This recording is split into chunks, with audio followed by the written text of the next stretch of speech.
Hello friends, welcome back to movie explain Hindi. आज हम next film की माइंड ब्लोइंग कहानी का रिकैप करेंगे। फिल्म की शुरुआत होती है क्रिस जॉनसन से, जो एक डाइनर में अकेला बैठा है और बार बार अपनी घड़ी देख रहा है, जैसे किसी का इंतजार कर रहा हो। लेकिन कोई नहीं आता, तो वो वहां से निकल जाता है। क्रिस लास वेगस में रहता है और फ्रैंक कैडिलैक नाम से जादू के शो करता है। उसका शो लोगों को ज्यादा पसंद नहीं आता, लेकिन वो एक महिला का नेकलेस गिरने का सही समय बताकर सबको चौंका देता है। वो इस बात से अनजान है कि एफबीआई के 2 एजेंट भीड़ में उस पर नजर रखे हुए हैं। क्रिस अपनी शो से मुश्किल से गुजारा कर पाता है, इसलिए वो खाली समय में कसीनो में जुआ खेलता है। लेकिन कोई नहीं जानता कि क्रिस के पास एक अनोखी शक्ति है।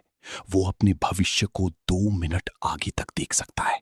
वो जानबूझकर छोटी शर्तें लगाता है और कम पैसे जीतता है, ताकि किसी का ध्यान उस पर न जाए।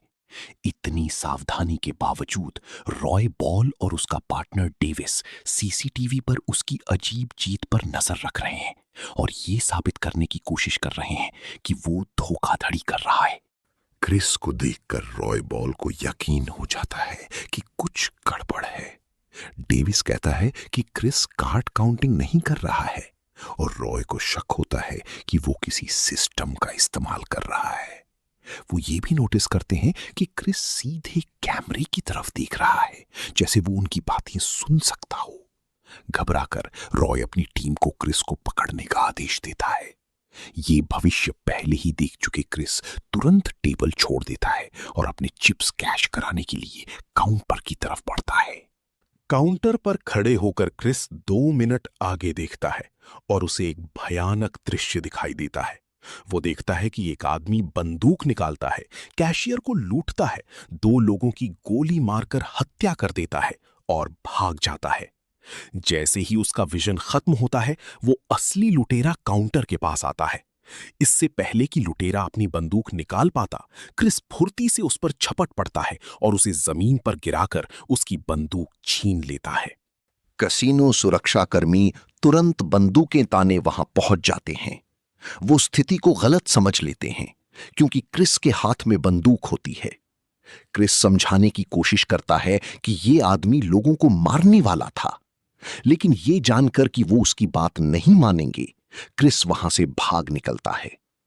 डेविस सर्वेलेंस सिस्टम के जरिए गार्ड्स को रास्ता बताता है, लेकिन क्रिस अपनी शक्ति का इस्तेमाल करके हर कदम पर उनसे आगे रहता है और बच निकलता है।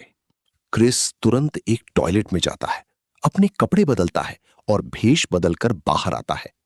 जब तक डेविस को समझ आता है और वो टीम को अलर्ट करता है, क्रिस एग्जिट की तरफ निकल चुका होता है। वो कसीनो से बाहर भागता है, एक कार चुराता है और तेजी से निकल जाता है।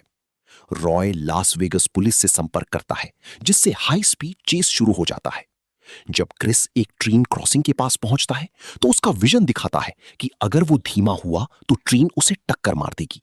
इसके बजाय वो स्पीड बढ़ाता है और टक्कर से ठीक पहले ट्रैक पार कर लेता है।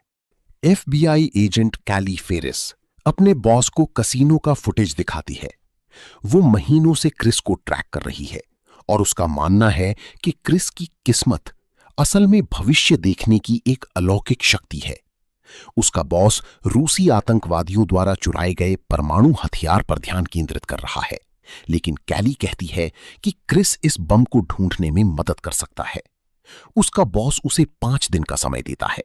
इस बीच क्रिस अपने पुराने दोस्त अर्व से मिलता है, जो उसे इस तरह भागने के लिए डांटता है और उसे उस लड़की को भूलने के लिए कहता है जिसे वो अपने विजन में बार बार देखता है। यही वजह है कि क्रिस हर दिन 2 बार उसी डाइनर में जाता है। क्रिस समझाता है कि ये महिला खास है। उसके साथ रहने पर उसकी 2 मिनट की लिमिट खत्म हो जाती है। इर्व उसे एक विजन के लिए सब कुछ दांव पर लगाने के खिलाफ चेतावनी देता है। अचानक क्रिस ठहर जाता है। वो देखता है कि एक अंडरवर्ल्ड कॉप वहां आने वाली है। इर्व उसे भागने के लिए कहता है, लेकिन क्रिस वहीं रुकने का फैसला करता है, ताकि देख सके कि वो क्या चाहती है। कुछ ही देर में एजेंट केली फेरिस अंदर आती है। कैली अकेले में क्रिस से बात करती है और इशारा करती है कि वो उसकी भविष्य देखने की शक्ति के बारे में जानती है। क्रिस अनजान बनने का नाटक करता है और कहता है कि वो उसके मैजिक शो की बात कर रही है। कैली सीधे मुद्दे पर आती है। देश में एक परमाणु बम है और उन्हें उसकी मदद चाहिए। वो क्रिस को उसकी जिम्मेदारी याद दिलाती है, लेकिन क्रिस मना कर देता है क्योंकि उसे डर है कि सरकार उसे कैद कर लेगी और उसका इस्तेमाल करेगी। कैली फिर कसीनो और चोरी की कार का जिक्र करके उसे फॉल्सम जेल भेजने की धमकी देती है। क्रिस बताता है कि 3 साल की उम्र से ही रिसर्च के नाम पर उसे प्रताड़ित किया गया है और वो बस एक सामान्य जीवन जीना चाहता है। जब वो फिर से मना करता है तो अचानक हथियारबंद FBI एजेंट कमरे में घुस जाते हैं और बिल्डिंग को घेर लेते हैं। फिर समय पीछे चला जाता है। पता चलता है कि क्रिस ने ये सब अपने विजन में देखा था। उस ज्ञान का इस्तेमाल करके वो अर्व से कहता है कि वो सही था और पिछले दरवाजे से भाग जाता है। कुछ सेकंड बाद कैली कमरे में आती है तो वहां सिर्फ अर्व को खेलता हुआ पाती है और समझ जाती है कि वो चूक गई। एक पार्किंग लॉट में रॉय बॉल के पास 2 लोग आते हैं जो गेमिंग कमीशन के कर्मचारी होने का दावा करते हैं और क्रिस जॉनसन के बारे में पूछते हैं। जब रॉय चुप रहता है तो वो महिला बेरहमी से उसके घुटने में गोली मार देती है। फिर वो आदमी चाकू निकालता है और जवाब मांगता है। अगले दिन क्रिस फिर से उसी डाइनर में है, ठीक उसी पल जिसका वो इंतजार कर रहा था।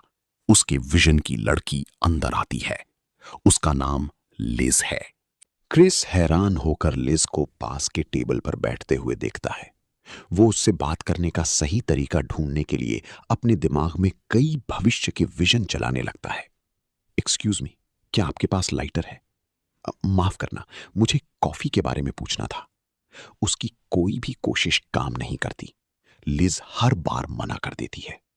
तभी लिज का आक्रामक एक्स बॉयफ्रेंड केंडल वहां आ जाता है। केंडल लिज से बहस करता है और उसका हाथ छोड़ने से मना कर देता है। क्रिस बीच में आता है और केंडल को पीछे हटने को कहता है। जब केंडल मुक्का चलाता है, क्रिस आसानी से उसके हर वार से बच जाता है और लिज से शांति से बात करता रहता है। फिर भी लिज इस ड्रामे से प्रभावित नहीं होती और चली जाती है। वो भविष्य फेल हो जाता है और समय फिर रीसेट होता है। इस बार क्रिस जानबूझकर केंडल का मुक्का खा लेता है। लिज तुरंत बीच में आती है, केंडल पर चिल्लाती है और क्रिस की मदद के लिए रुक जाती है। बातचीत के दौरान क्रिस झूठ कहता है कि उसकी कार चोरी हो गई है और उसे फ्लैगस्टाफ जाना है। लिज बताती है कि वो वहीं पढ़ाती है और सहानुभूति में उसे लिफ्ट दे देती है। रास्ते में क्रिस कहता है कि उनका मिलना किस्मत था, लेकिन लिज असहमत होती है। इस बीच कैली और कवानाग क्रिस को डाइनर तक ट्रैक कर लेते हैं और उन्हें उसके फ्लैगस्टाफ जाने का पता चलता है। कैली को यह भी खबर मिलती है कि रॉय बॉल की बेरहमी से हत्या कर दी गई है, जिससे वो समझ जाती है कि आतंकवादी क्रिस को खत्म करना चाहते हैं। क्रिस और लिज एक भारतीय बस्ती में पहुंचते हैं जहां लिज पार्ट टाइम काम करती है। एक छात्र मासूमियत से पूछता है कि क्या क्रिस उसका बॉयफ्रेंड है, क्योंकि वो लगातार उसे देख रहा था। क्रिस वहां के बच्चों के लिए एक सिक्का का जादू दिखाता है, जिससे लिज प्रभावित हो जाती है। वो पूछती है कि उसने जादू कहां सीखा और वो फ्रैंक कैडिलैक नाम की कहानी बताता है। बाद में बाढ़ के कारण रास्ता बंद होने की वजह से उन्हें रात बिताने के लिए क्लिफ हैंगर मोटेल जाना पड़ता है। FBI ऑफिस में कवानाग कैली को बताता है कि कैमरू ने क्रिस की पहचान कर ली है। वो एडवांस इमेजिंग का इस्तेमाल करके लिज की कार का परमिट नंबर निकाल लेते हैं और कार को ट्रैक करने का आदेश देते हैं। मोटेल में क्रिस लिज के लिए कमरा तैयार करता है।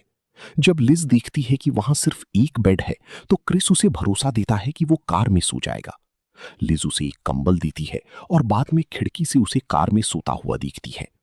अगली सुबह आतंकवादी चोरी किए गए परमाणु बम को असेंबल करते हैं। उनकी शूटर बताते हैं कि फेडरल एजेंट क्रिस को ढूंढ रहे हैं। हालांकि उनका लीडर भविष्य देखने की बात को बकवास मानता है, फिर भी वो क्रिस को खत्म करने का आदेश देता है। कावानाग कैली को बताता है कि उन्होंने क्रिस को फ्लैगस्टाफ में ट्रैक किया है। FBI डायरेक्टर परमाणु अलर्ट जारी करता है। कैली पूरी फोर्स के साथ क्रिस को पकड़ने निकलती है क्योंकि सिर्फ क्रिस ही उस बम को ढूंढ सकता है। FBI की टीमें निकलती हैं, लेकिन उन्हें नहीं पता कि आतंकवादी एक जासूस के जरिए उनकी निगरानी कर रहे हैं। कैली फ्लैगस्टाफ पहुंचती है और पूरे इलाके को लॉकडाउन कर देती है। मोटल में क्रिस और लिज के बीच एक रोमांटिक पल आता है। बाहर कैली और कावानाग लिज को मोटल के बाहर रोकते हैं और उसे कैसीनो का फुटेज दिखाकर क्रिस को एक खतरनाक अपराधी बताती हैं। कावानाग लिज को क्रिस की ड्रिंक में मिलाने के लिए बेहोशी की दवा देता है। लिज कमरे में लौटती है और क्रिस को शक हो जाता है। क्रिस टीवी चैनल्स पर आने वाली हर लाइन को पहले ही बोलकर अपनी शक्ति साबित करता है। लिज हैरान रह जाती है।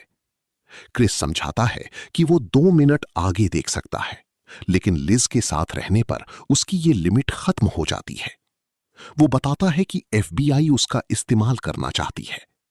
वो लिज को एक लिफाफे में $10,000 देता है, उसकी घड़ी 7 मिनट आगे करता है और दोबारा मिलने का वादा करके वहां से निकल जाता है। बाहर कैली तुरंत क्रिस को पकड़ने का आदेश देती है। क्रिस के कहे अनुसार लिज कार को ढलान से नीचे चला देती है, जिससे एक बड़ा वाटर टावर गिर जाता है। क्रिस एक स्नाइपर की शॉट से बचता है और गिरते हुए लट्ठों का इस्तेमाल एजेंटों का रास्ता रोकने के लिए करता है। लेकिन नीचे कैली बंदूक ताने खड़ी होती है। वो जानबूझकर खुद को खतरे में डालती है ताकि क्रिस उसे बचाए। क्रिस उसे बचा लेता है और FBI उसे पकड़ लेती है। इसके तुरंत बाद आतंकवादी लिज को किडनैप कर लेती हैं। एक बंकर में क्रिस की आंखें जबरदस्ती खुली रखकर बम ढूंढने के लिए मजबूर किया जाता है। उसे एक भयानक विजन दिखता है कि लिज को बम से बांधकर मार दिया गया है। क्रिस होश में आता है, बंकर से भागता है और FBI टीम को उस तेल के टैंकर तक ले जाता है जहां लिज बंधक है। क्रिस हर जाल को पहले ही देखकर टीम की मदद करता है। लिज को बचा लिया जाता है, लेकिन मुख्य परमाणु बम गायब है।